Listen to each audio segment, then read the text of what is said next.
hari ini kita akan belajar ada satu sifat Tuhan yang I think this is very important untuk akhirnya kita ngerti dengan benar. Dan ketika saya merenungkan ini, jujur saya kena banyak. So, judul saya hari ini adalah The Active God. Tuhan yang aktif. Nilai afektifnya kenceng, bagus lah pokoknya nilai afektifnya Tuhan nih. The Active God. Kenapa judulnya aktif Tuhan, Tuhan yang aktif? Karena ketika saya baca perenungan saya ini, perenungan firman yang akan kita sama-sama renungkan hari ini, saya benar-benar menemukan bahwa ternyata Tuhan itu is so really active gitu. Dan benar-benar kayak segala sesuatunya seperti, oh ternyata Tuhan lagi ya, oh ternyata Tuhan lagi ya, oh wow Tuhan lagi ternyata. Nah kayak gitu. So kita kan kita itu percaya bahwa gini, keaktifan Tuhan itu memang kadang kita tidak menyadarinya. Tapi sekalipun kita tidak menyadarinya, kita itu pasti ngerti bahwa Tuhan itu kayak gini. Saat kita tidak menyadari penyertaannya Tuhan, tapi toh Tuhan tetap aktif menyertai kita. Kemudian saat kita mungkin tidak mengakui keberadaan Tuhan, Dia selalu aktif untuk ada buat kita. Saat kita mengkhianati Dia, Tuhan masih aktif untuk menunjukkan kasih karunia-Nya. Dan every single time ketika kita merenungkan hal ini, sebenarnya kan kita akan memikirkan juga tentang hal-hal yang ketika Tuhan melakukannya untuk kita, kadangkala kita nggak ngeh Tuhan melakukannya untuk kita. Hingga pada akhirnya kita cuman bisa bilang, oh ternyata maksud Tuhan ini. Oh ternyata puji Tuhan banget ya, Tuhan tolong hari ini. Kita bisa kasih kesaksian itu dan lain sebagainya. Ini izin ya, tak buka ya. Buka mic-nya, bukan. Buka. Nah gini, oke. So hari ini kita akan bahas sama-sama guys. Kita akan baca firman Tuhan yang ada di, bentar. Oh sebelum kita baca dulu deh. Mazmur 21:21, yes. Oke, Mazmur 121 ayat 1 sampai 8. Mazmur 121 ayat 1 sampai 8. Kita akan baca secara bergantian, boleh? Boleh, puji Tuhan, kalian jawabnya boleh. Kalau tadi jawabnya enggak kan bingung juga ya. Mazmur 121 ayat 1 sampai 8. Nyanyian ziarah. Aku melayangkan mataku ke gunung-gunung, dari manakah akan datang pertolonganku? Engkau ialah dari Tuhan yang menjadikan langit dan bumi. Ia tak akan membiarkan kakimu goyah, penjagamu tak akan terlelap. Sesungguhnya tidak terlelap dan tidak tertidur penjaga Israel. Tuhanlah penjagamu, Tuhanlah naunganmu di sebelah tangan kananmu. Matahari tidak menyakiti engkau pada waktu siang atau bulan pada waktu malam. Ayat 7, nextnya. Tuhan akan menjaga engkau terhadap segala kecelakaan. Ia akan menjaga nyawamu. Tuhan akan menjaga keluar masukmu dari sekarang sampai selama-lamanya. So, untuk merenungkan the active God ini, ada satu pertanyaan yang ini sebenarnya udah ganti 3 kali saya waktu merenungin. So, saya rasa ini ada pertanyaan untuk kita semua. Sebelum ayat ada pertanyaan ini, Yus. Sebagai manusia, sebenarnya apa yang harus kita takutkan dalam kehidupan kita ini? Dan mengapa? Sebenarnya, sebagai manusia, apa yang harusnya kita takutkan dan mengapa? Silakan mengumpul kepada komsel demi komsel, ngumpul sama-sama, diskusi sama-sama untuk merenungkan ini. Sebagai manusia, sebenarnya apa yang harus kita takutkan dan mengapa? Oke. Let's go Eric. Sebagai manusia, sebenarnya apa yang harus kita takutkan? Mengapa? Yang sebenarnya yang kita takutkan adalah Tuhan. Mengapa? Ada tercantum di Matius 10 ayat 28. Saya bacakan. Ini habis sudah guys. Ayat alasan. Saya tidak mempertanyakan. Bentar, ini.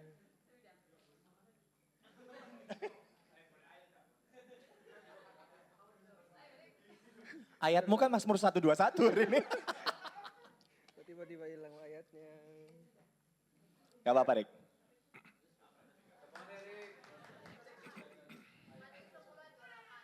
Matius 10 ayat 28. Ayat 28. Dan janganlah kamu takut kepada mereka yang dapat membunuh tubuh, tetapi yang kita berkuasa membunuh jiwa. Takutlah terutama kepada Dia yang berkuasa membinasakan baik jiwa maupun tubuh di dalam mereka. Terima kasih.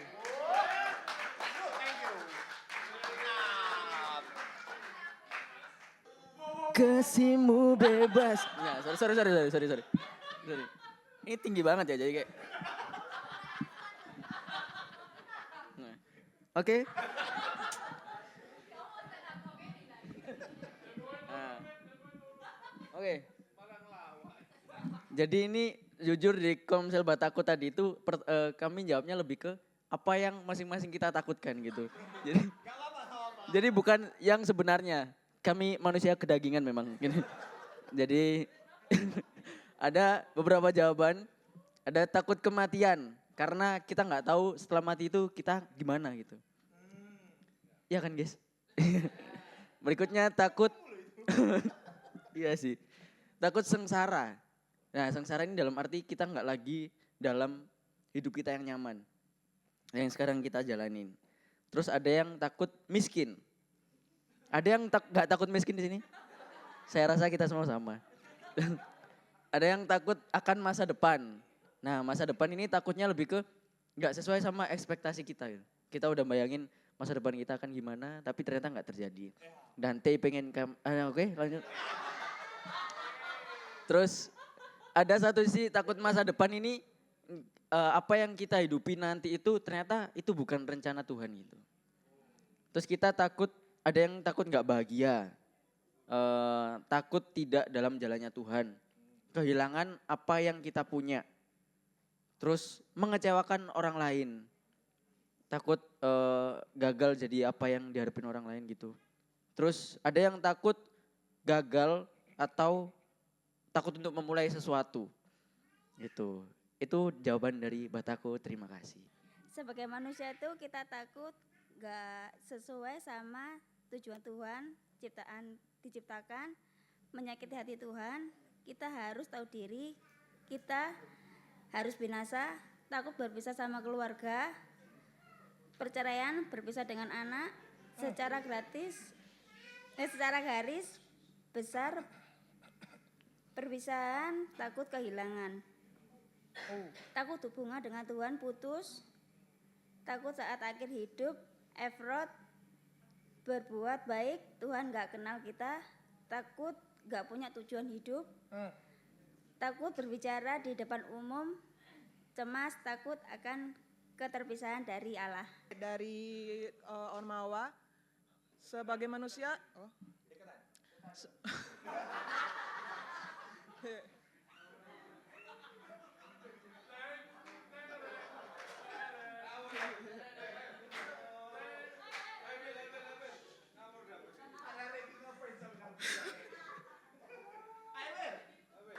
sebagai manusia apa yang seharusnya kita takutkan? Untuk sekarang ini kan apa yang kita takutkan sih? Yang pertama adalah masa depan. Ketika kita merencanakan masa depan, kita seharusnya itu full berserah. Tapi seringkali kita gagal untuk berserah. Saat kita merencanakan masa depan kita, tentu saja kita akan berekspektasi.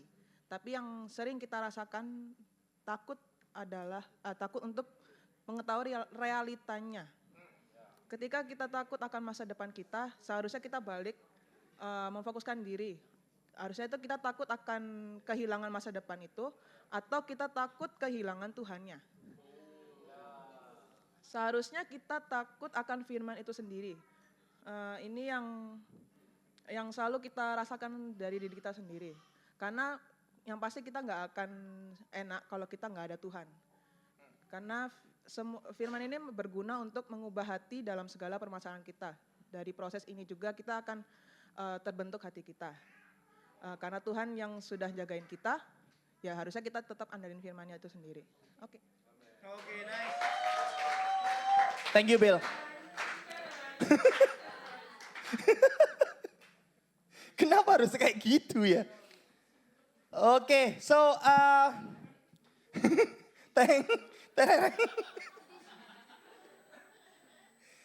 kadang emang anak-anak itu keterlaluan ya. So, tepuk tangan buat kita semua anyway. Buat Kak Lulus, buat Nabila, buat David, kemudian tadi yang maju siapa? Erikson. Erikson beneran namanya? Erikson. Oh wow. Erikson Malau. Son of the Malau. Bukan ya? So gini. Sama seperti ketika kita sebenarnya yang tidak ada yang salah anyway untuk akhirnya kita bisa ngomong ini dan itu dan sebagainya. But karena memang yang ditakutkan orang bisa beda-beda. Tapi memang pertanyaan kita pada hari ini adalah apa yang seharusnya kita takutkan. Menarik sekali ketika tadi ada satu perkataan, aku lupa tadi di mana ya. Bilang bahwa takut, jangan-jangan kita bukan takut masa depan. Tapi kita takut di masa depan itu kita kehilangan Tuhan. That's really wonderful sih untuk akhirnya bisa menemukan hal yang demikian. Dan I think kadangkala memang dalam kehidupan kita itu sering melupakan Tuhan. Dan kita lupa bahwa kita seharusnya itu berserah dan bergantung pada Tuhan. Ini menarik sekali. Kadangkala kita merasa bahwa hidup kita baik-baik aja tanpa Tuhan. Nah, you know what? Kadangkala memang kita tidak menyadari bahwa betapa bergantungnya kita terhadap keaktifan Tuhan dalam kehidupan kita. Contoh simpel, Adam dan Hawa. Adam dan Hawa jatuh bukan semata-mata karena dia memakan buahnya. Tetapi dia jatuh karena dia pengen seperti Allah. Seolah-olah dia tidak butuh Allah lagi. Ada sisi keingin keterpisahan dari Allah akhirnya. So, tapi sama dengan Adam dan Hawa juga. Tuhan yang aktif untuk merencana, untuk mengejar, bahkan Tuhan mencari terlebih dahulu. Adam, di mana kamu? Di sini bersama Inul. Bukan? Enggak, Nadar ya? Nadar, oke. Adam dan Hawa. Tuhan yang aktif cari mereka. Saat Israel dijajah pun, masih ingat? Tuhan yang punya inisiatif untuk akhirnya membebaskan mereka. Tuhan yang aktif. Kemudian, bahkan ketika Israel bersungut-sungut di padang gurun, Tuhan aktif untuk pada akhirnya jadi tiang awan, jadi tiang api buat mereka. Bahkan ngasih makanan sama mereka. Ngasih mana, ketika mereka minta daging, mereka bersungut-sungut sama Tuhan, mereka minta daging. Dikasih burung dara tiba-tiba jatuh. Burung dara kalau gak salah. Burung puyuh. Burung dara kegedean dulu. burung puyuh. Dikasih sama Tuhan daging juga. Kemudian yang paling ultimate kan kita semua tahu bahwa semua manusia ketika manusia terjebak dalam lingkup dosa dan tidak bisa menggapai Allah lagi, Dia Allah yang aktif untuk turun ke dunia dan mati bagi dosa-dosa kita. So sebenarnya kalau ngomongin soal manusia itu punya 3 masalah fundamental dalam kehidupannya. 3 masalah fundamental ini adalah satu, ini sebenarnya udah disebut oleh kalian semua. Satu, penderitaan hidup. Ada orang yang takut sengsara. Ada orang yang takut miskin. Ya kan? David tadi bilang takut miskin. Sebenarnya bukan takut miskin. Kita nggak suka posisi miskin. Karena miskin kamu takut atau enggak, kadang-kadang datang dia. Kadang-kadang, nggak ada duit gitu. Dan kemudian dosa. Masalah hidup manusia fundamental adalah dosa. Dan semua keterikatannya. Kemudian yang terakhir, sama seperti David tadi. Ketakutan akan kematian. Nah, 3 masalah fundamental ini sebenarnya kita kalau baca dari ayat 3 sampai 7, kita akan sama-sama ngerti dan kita akan sama-sama ngeh bahwa pada dasarnya Tuhan juga menjaga kita di dalam itu semua. Dari mulai kita lahir sampai kita mati. Bahkan setelah kematian kita pun Tuhan menjaga itu semua. Kalau kita baca dengan seksama ayat-ayatnya. So, kita akan bahas pertama dulu penderitaan hidup ini. Yaitu kita akan bahas tentang godaan manusia. Kalau ngomongin soal penderitaan hidup, kita nggak bisa lepas dari apalagi penderitaan dan dosa. Kita nggak bisa lepas dari yang namanya godaan yang dialami oleh manusia. Dan godaan yang dialami manusia itu ada 2. Saat kita berada di atas dan saat kita berada di bawah. Karena tidak ada kan orang yang ada, aku di tengah-tengah sih. Nggak ada. Ada orang yang lagi baik-baik aja, hidupnya bahkan oke banget. Kemudian ada juga orang yang nggak oke banget. Kalau saya bilang waktu kita di atas, godaan kita adalah terbuai sama berkat dan jabatan. Sedangkan waktu kita di bawah, kita kadangkala ingin meninggalkan Tuhan dan godaan untuk akhirnya kita menghalalkan segala cara supaya kita itu lepas dari permasalahan kita. Nah, permasalahan manusia adalah kita selalu jatuh di dalamnya. Kalau nggak di atas, ya kita jatuh di bawah. Karena seringkali ketika hidup kita fan-fan aja, kita malah ngerasa bahwa kita benar-benar tidak membutuhkan Tuhan. Kita mungkin waktu ketika anxiety aja, waktu malam baru kita ngerasa, oh iya ya aku butuh Tuhan gini-gini. Tapi pada dasarnya kita gak butuh Tuhan. Dalam hati kita baru kita ngerasa kalau kita berpikiran sesuatu hal yang tidak bisa kita kontrol, baru kita ingat Tuhan. Pada dasarnya kalaupun kita menghadapi masalah ataupun tidak pada masalah, seharusnya kebergantungan kita adalah kepada penjaga kita. Yaitu Tuhan itu sendiri, sesuai dengan ayat hari ini. Bahwa Tuhan adalah penjaga kita. That's why di ayat 3 sampai 4 itu ada satu ayat yang bilang, ia takkan membiarkan kakimu goyah. Tuhan, betul, CDV hafal sekali, luar biasa. Ia takkan membiarkan kakimu goyah. Ia tidak terlelap. Tuhanmu tidak akan pernah terlelap. Ini luar biasa sekali guys. Saya kemarin diskusi sama seorang David. Kan dia khotbah tadi pagi. Itu kami sempat diskusi dan kemudian ada satu contohnya dia yang bagus banget. Dia ini doyan microslip. Nah saya pun ada orang yang suka microslip sebenarnya. Bukan suka, saya tidak suka itu sebenarnya. Maksudnya beberapa kali mengalami yang namanya microslip. Buat yang gak tahu microslip itu apa? Waktu lagi nyetir di jalan tiba-tiba kayak ketiduran terus tiba-tiba bangun. Wah gitu, kaget. Karena tiba-tiba udah di mana gitu. Karena itu biasanya terlalu lelah dan lain sebagainya itu bisa terjadi happen. Nah David ini rada overdosis ya. Dan David ini waktu kami diskusi dan kemudian dia menjawab itu, dia menarik. Bayangkan kalau misal Tuhan punya microslip. Seberapa hancurnya hidup kita tanpa Tuhan. Berapa hancurnya hidup kita. Ketika kita microslip pun kita tidak mempunyai kendali. Kalau Tuhan tidak mempunyai kendali dalam dunia ini, maka dunia ini pasti akan kacau banget. Ada satu hal yang bagus banget ketika saya ngelihat di TikTok. Saya ngelihat ada salah satu, saya nggak tahu itu dia profesor atau apa, tapi dia bilang gini. Kalau Tuhan tidak ada, maka tidak ada moralitas. Kalau ini menyinggung kepada mereka yang agnostik, mereka yang ateis dan lain sebagainya. Kalau mereka berbicara bahwa, aku nggak percaya ada Tuhan. Gak ada Tuhan loh, fine aja hidupku. Enggak. Kalau tidak ada Tuhan, berarti hidupmu tidak akan ada moral. Siap-siap aja lu dirampok di tengah jalan, siap-siap aja kamu dibunuh.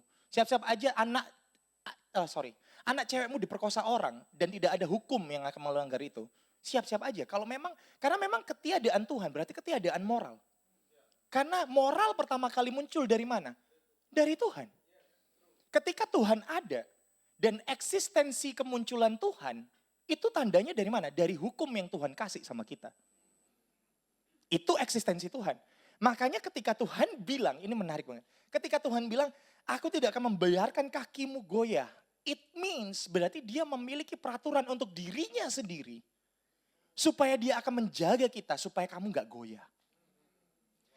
That's why saya bilang bahwa ini istilah yang saya dapatkan ya. Diterpa badai gak goyah, ditiup angin gak luluh.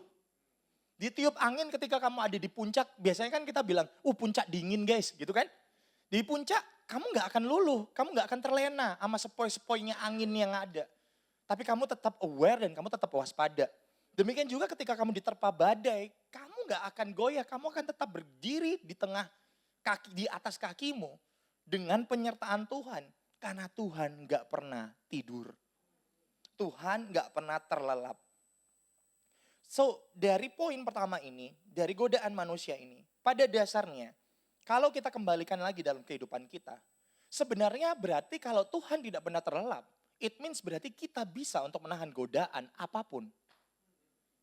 Mau itu godaan yang enak, mau itu godaan yang dalam tanda kutip itu, ini harus banget dilakukan. Saya masih ingat banget Andre waktu sharing ya, di pemuritan kita waktu dia sharing, dia mempertanyakan tentang aku bakalan dapat ini boleh nggak gini. Aku akan melakukan hal A ini bakalan boleh nggak. Padahal dia tahu sebenarnya kan. Nah memang manusia pada dasarnya dia mungkin tahu masalahnya. Dia tahu salahnya. Tapi seringkali kita mepet-mepet jurang. Kita seringkali kayak mepet-mepet jurang. Kita suka banget untuk akhirnya jalan mepet-mepet. Sorry ya. Kadangkala ketika kita mepet-mepet jurang dosa ini, kita mengatasnamakan diri kita relate dengan dunia sekarang. Kita berusaha relate, tapi akhirnya kita meninggalkan hukumnya Tuhan. Padahal Tuhan gak pernah sekalipun membuat kita goyah. Tuhan gak pernah sekalipun meninggalkan kita dan Tuhan tidak pernah terlelap. So, jika Tuhan tidak membiarkan kita untuk akhirnya kaki kita goyah dan Tuhan tidak pernah terlelap, lantas bagaimana kehidupan kita seharusnya? Kehidupan kita seharusnya seperti apa kalau kita tahu Tuhan tidak pernah tertidur dalam kehidupan kita? Ya balik lagi. Maka berperilakulah seperti kamu tahu bahwa Tuhan melihatmu. Berperilakulah bahwa Tuhan selalu mengawasimu. Berperilakulah bahwa Tuhan akan selalu ada bersama dengan kamu. Sehingga ketika kamu mau ngelakuin dosa, kamu akan mikir lagi, ada Tuhan. Oh, ada Tuhan. Oh, ada Tuhan. Bukan karena, oh mumpung gak ada kuhis, let's go. Mumpung gak ada ini, let's go. Mumpung gak ada, let's go. Enggak kan? Enggak kayak gitu. Tapi pada akhirnya kita harus tahu bahwa aplikasi setelah kita mengetahui Tuhan tidak pernah terlelap adalah kita hidup seperti Tuhan. Bukan ini. Kita hidup sesuai dengan pengetahuan kita bahwa Tuhan tidak pernah tidur. Dia gak pernah punya waktu untuk tidur siang, dia akan pernah punya waktu untuk tidur malam dan lain sebagainya. Dia menjaga kita 24 jam kali 7. Dan itu terus diulang. Lantas bagaimana? Tuhan menjaga seperti apa lagi? Ini yang saya percaya, Tuhan menjaga sisi lemah kita. Tuhan menjaga sisi rawan kita. Sisi lemah kita hidup sebagai manusia ini, saya percaya bahwa kita punya kelemahan. Saya tahu, kita punya kelemahan masing-masing. Semua orang punya kelemahan dan lain sebagainya. Ada yang takut mati, ada yang takut. Bahkan yang bikin akhirnya apa ya istilahnya, kalau orang takut mati itu ya mungkin wajar lah ya. Tapi kalau orang takut hidup itu yang nyusahin orang. Orang yang takut hidup. Oh aku gak takut mati, tapi aku takut hidup. Bunuh diri akhirnya. Ya kan? Semacam itu. Kemudian, tapi dari ayat ini kita tahu bahwa Tuhan menjaga kita dari itu juga.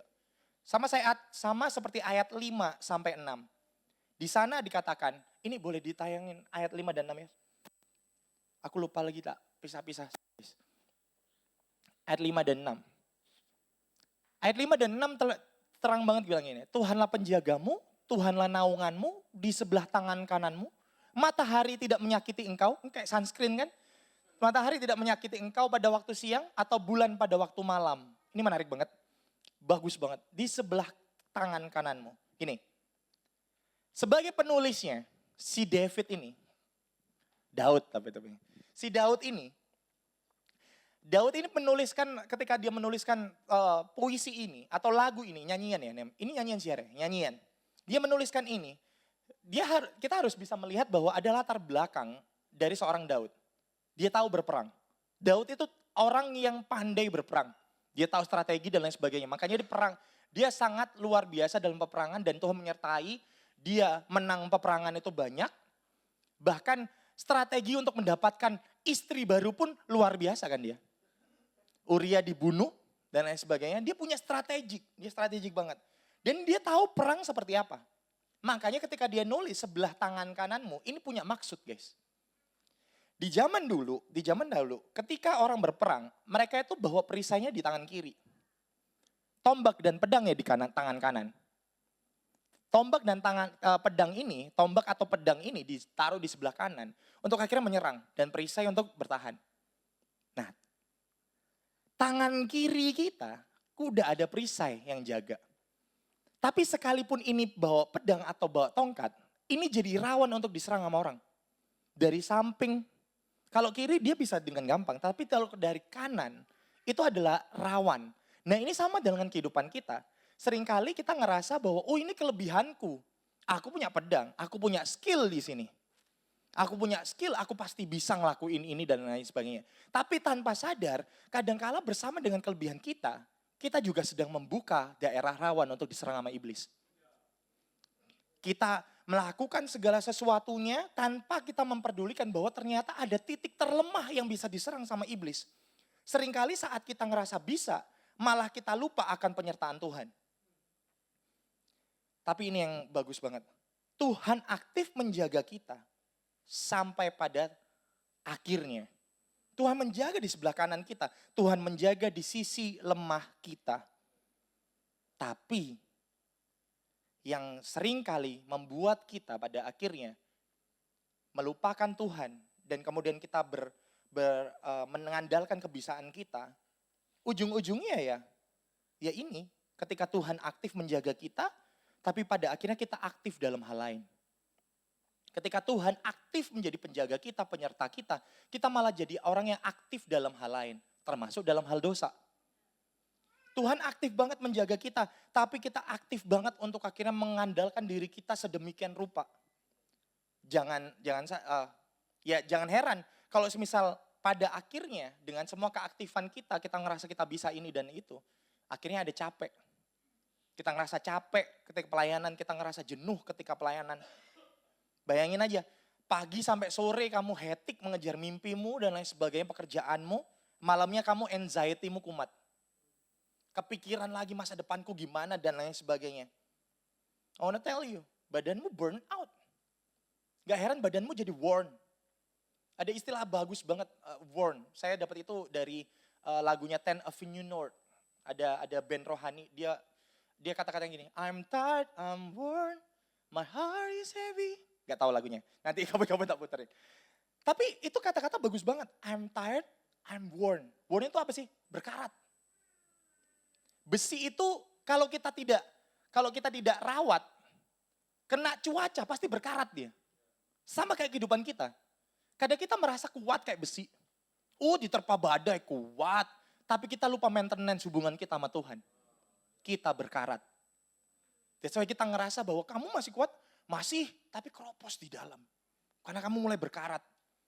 You worn. You burn out. Karena yang kamu kejar hanya hal-hal yang gak kekal. Ketika Tuhan aktif menjaga kita, Tuhan aktif dalam kehidupan kita aktif dalam hal-hal lain. Kita ngandalin diri sendiri dan lain sebagainya. Dan sama seperti perkataan Pastor Dave minggu lalu. Christianity is paradox life. Christianity adalah kehidupan yang paradoks. Bayangin aja, dunia ini kan, kita ini menghadapi dunia yang menuntut kita untuk aktif. Kamu harus jadi produktif. Kamu sedang berada di usia-usia produktif. Dan kamu harus menghasilkan konten-konten ini dan itu. Kamu harus bekerja.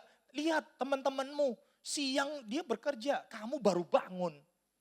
Dunia nyuruh kita untuk aktif dan lain sebagainya, termasuk dalam hal keselamatan. Dunia begitu luar biasa nyuruh kita untuk akhirnya, ayo berbuat kebaikan. All eyes on Rafa. Ya kan? Kayak gitu kan, kita merasa bahwa ketika kita mudah melakukan semuanya, kita merasa kita penghuni surga. Ketika kita melakukan semuanya, kita merasa bahwa pasti keselamatan ini pasti buat aku. Ada diskusi menarik ketika saya sama salah satu rekan kerja saya, waktu kami tugas di Rocky Fun Holiday. Jadi beberapa saat yang lalu ada Rocky Fun Holiday guys, jadi ada banyak anak-anak di sini. Anak-anak kecil, bocil-bocil gitu, sedion dan lain sebagainya, mereka lari, blablabla. Gak sedion, lebih gede dikit dari Dion. Lari-lari dan sebagainya. Kemudian ada satu anak yang anteng banget, kemudian dia itu baik. Terus salah satu teman saya itu, Niko. Si Niko bilang, Kak Don, anak ini pasti masuk surga gak sih? Terus aku bilang, ya tergantung dia percaya Tuhan atau enggak. Karena memang keselamatan tidak didapatkan ketika kita aktif. Bener gak? Ketika kita aktif dalam gereja, kita tidak sedang mensegel keselamatan kita, tidak. Tidak ada yang namanya, kamu rajin nih, berarti kamu sudah mensegel surga ya. Wah ini bagus Kak, selamat Kak, kamu udah di booking ya surganya, tanah segini 6 kali 10 ya, segala macam, udah di seal gitu, nggak ada. Keselamatan pada akhirnya pun kita tahu bahwa keselamatan itu aktif diberikan Tuhan. Dan ini yang menarik. Dunia menuntut kita aktif, justru di dalam Tuhan kamu dipersilakan untuk pasif. Dia yang aktif. Tak ulangi, justru di dalam Tuhan kamu diizinkan untuk pasif. Di hadapan kemegahan aktifnya Tuhan, kamu diizinkan untuk pasif. Itu sebabnya, apa hubungannya pasif dan aktif ini? Ini ada hubungannya dengan ngomongin tentang rest in God. You will never find rest in this world, but only in His presence. You will feel the real rest. Saya sempat tulis di sana, bentar. Nah, next Yos, boleh? Di hadapan Tuhan yang aktif kita diizinkan untuk pasif. And this is, we are restless until we rest in God. Saya nggak tahu apa yang terjadi dalam kehidupan kalian hari-hari ini. Saya nggak tahu apa yang hari-hari ini bikin kalian sibuk dan lain sebagainya.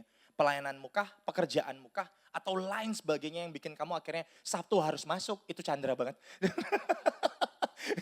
Harus masuk setiap hari, kamu harus gini segala macam, tapi gaji gitu-gitu aja. Saya nggak tahu, tapi yang saya mau bilang sama kita semua, kita berada di dalam dunia yang istilahnya mengharamkan untuk kita tuh rest.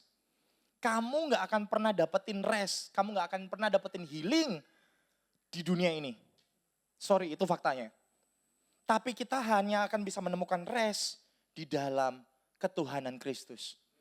Makanya saya bilang tadi, di hadapan Tuhan yang aktif, kita diizinkan untuk pasif.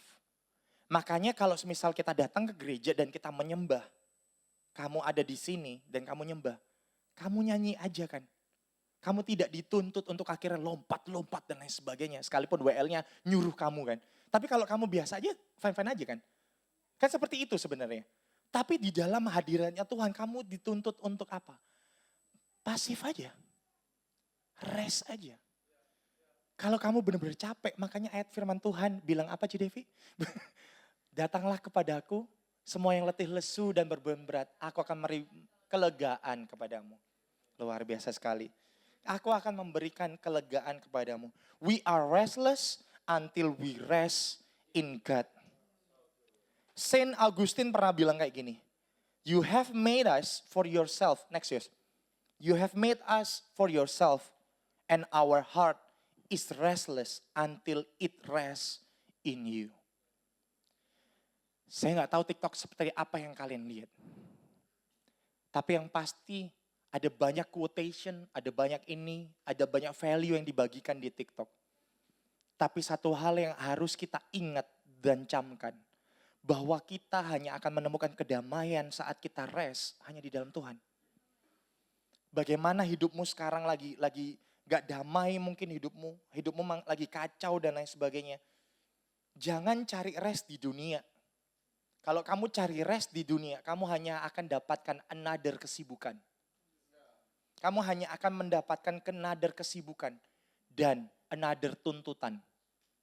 Kamu akan dituntut ini lagi, ada tuntutan baru lagi. Oh aku seneng Kak pelayanan di sana. Dituntut lagi kan pelayanannya. Bahkan dalam pelayanan pun kita dituntut kan sebenarnya. Kita dituntut, oh tetap datang ya waktu pertemuan ya. Oh harus komsel dan lain sebagainya. Dalam segala sesuatu ada tuntutan memang. Maka dari itu ketika kita datang ke hadirat Tuhan, pastikan kamu menemukan rest di dalam Tuhan. Pastikan ketika kamu datang ke hadirat Tuhan, kamu benar-benar buka semuanya dan Tuhan kasih rest itu sama kamu. Makanya jangan terpaku pada pelayanannya. Jangan terpaku pada tiap minggu harus datang pelayanan. Tapi terpakulah untuk akhirnya datang tiap minggu untuk aku mau nyembah Tuhan hari ini. Aku mau dengerin Tuhan hari ini mau ngomong apa. Kenapa kita berfokus pada ini semua? Karena saya percaya bahwa 3 fundamental manusia itu tadi, semuanya udah diselesaikan sama Kristus di kayu salib benar. That's why dalam ayat-ayat itu tadi, ayat-ayat tadi kita bilang bahwa pertolonganku adalah dari Tuhan, Ia tidak akan membiarkan kakimu goyah, kemudian sesungguhnya tidak terlelap dan tidak tertidur penjaga Israel.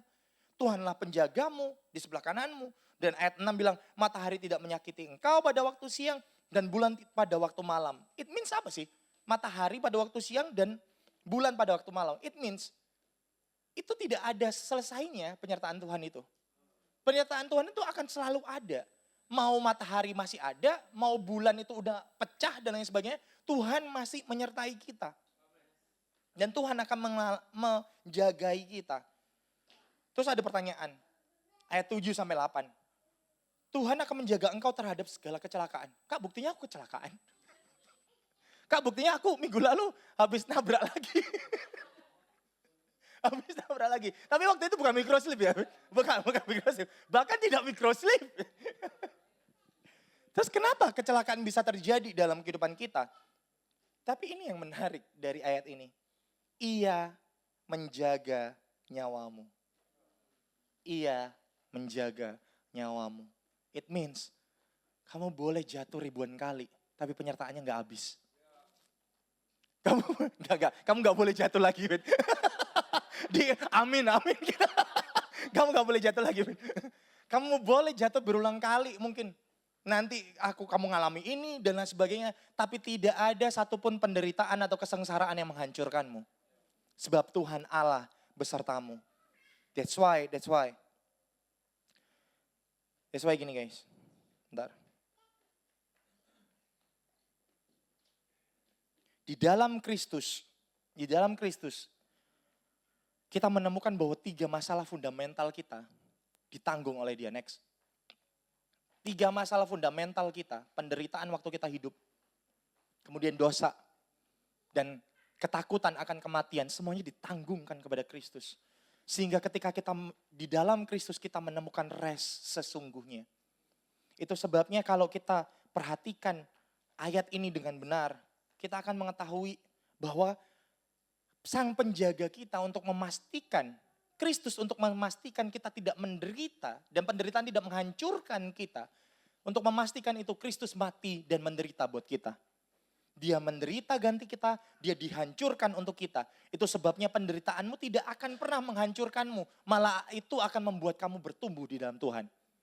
Di dalam setiap hal yang susah dalam kehidupanmu, kamu malah bertumbuh di dalam Tuhan. Itu sebabnya penderitaanmu tidak akan menghancurkanmu. Orang lain berpikir, wah udah hancur hidupmu. Enggak, selama penjagamu masih Tuhan, hidupmu akan tetap berlangsung. Kemudian dosa kita ditanggungnya dan lunas dibayarnya. That's why tidak akan ada dosa yang bisa mengikat kita. Karena ketika kita terikat pada dosa, Tuhan udah tuntaskan semuanya di kayu salib. Dan saat ini kita yang terikat sama Kristus. Ketika dosa kita ditanggungnya dan lunas dibayarnya, tidak akan ada dosa yang bisa mengikatmu. Karena kamu terikat pada Kristus dan darahnya. Kemudian dia hadapi kematian dan dia hadapi konsekuensi dari dosa kita yaitu maut. Dia hadapi kematian, dia hadapi ketakutan kita akan kematian itu dihadapi sama Kristus. Karena pengorbanan Kristus, maka kematian bagi kita bukan ketakutan, tapi keuntungan. Kematian bagi kita adalah keuntungan, karena hidup kita adalah Kristus. Kita tidak takut lagi akan kematian, karena kita tahu ujungnya kemana. Kita tahu kita akan ketemu Kristus. Kita akan tahu ketika setelah kita mati, kita akan ketemu Kristus. That's why kalau semisal kita hari ini kita diangkat Tuhan, hari ini kita mati, kita tahu kita ketemu sama siapa. Nah pertanyaannya adalah, sudahkah kamu yakin bahwa kematian membawamu ke Kristus? Atau jangan-jangan selama ini kamu masih takut akan kematian, karena kamu merasa, bisa aja aku gak ketemu Kristus. Itu pertanyaannya sesungguhnya. Makanya pertanyaan kita hari ini apa? Sesungguhnya apa yang harusnya kita takutkan dalam kehidupan kita? Jawabannya simpel, kehilangan Tuhan. Daud pernah bilang gini sama Tuhan, jangan pernah ambil rohmu daripadaku. Ketika saya tidak menyuruh kita untuk mengikuti seorang Daud, enggak. Tapi saya ingin mengingatkan kepada kita bahwa kehidupan setelah kematian itu real guys. Neraka itu ada, surga itu ada. Kamu mau dengerin teori apapun, terserah. Itu tidak akan mengubah fakta bahwa mereka ada. Kamu mau, aku gak percaya Yesus lagi deh. Aku mau agnostik aja deh, biar gak ada surga dan neraka. Tetot, surga dan neraka tetap ada. Sekalipun kamu percaya atau enggak. Sama seperti penyertaan Tuhan dalam kehidupan kita. Kamu percaya atau enggak ada penyertaan Tuhan, Tuhan tetap menyertai. Ketika kamu percaya atau enggak Kristus mati buat kamu, itu enggak peduli. Toh pada faktanya Kristus memang mati buat semua dosa-dosa kita. So hari ini 3 masalah fundamental, kita belajar bahwa 3 masalah fundamental kita. pada dasarnya semuanya dijawab oleh Kristus dengan sempurna. Dijawab semua penderitaan. Sehingga ketika kamu menderita, kamu tahu penderitaan ini tidak menghancurkanku, tapi akan membuatku bertumbuh. Karena aku tahu penjagaku adalah Tuhan. Ketika kamu berdosa, kamu tidak lagi menjadi pribadi yang takut untuk ketemu Tuhan ketika kamu berdosa. Justru ketika kamu terikat pada dosa, mari datang padanya. Dia akan memberikan kelepasan padamu. Tidak ada lagi yang mengikatmu karena kamu kini terikat pada Kristus. Dan di dalam menghadapi kematian dan konsekuensi dari dosa, yaitu maut, kita tidak lagi takut mati. Sebab mati adalah keuntungan. Karena hidup kita adalah Kristus. Dan kita tidak lagi takut akan kematian. Karena kita tahu bahwa Tuhan adalah pribadi yang akan kita temui setelah kita meninggal dunia. That's why di ayat 7 dan 8 bilang gini. Ayat 8 terutama. 7b sampai 8. Ia akan menjaga nyawamu. Tuhan akan menjaga keluar masukmu dari sekarang sampai selama-lamanya.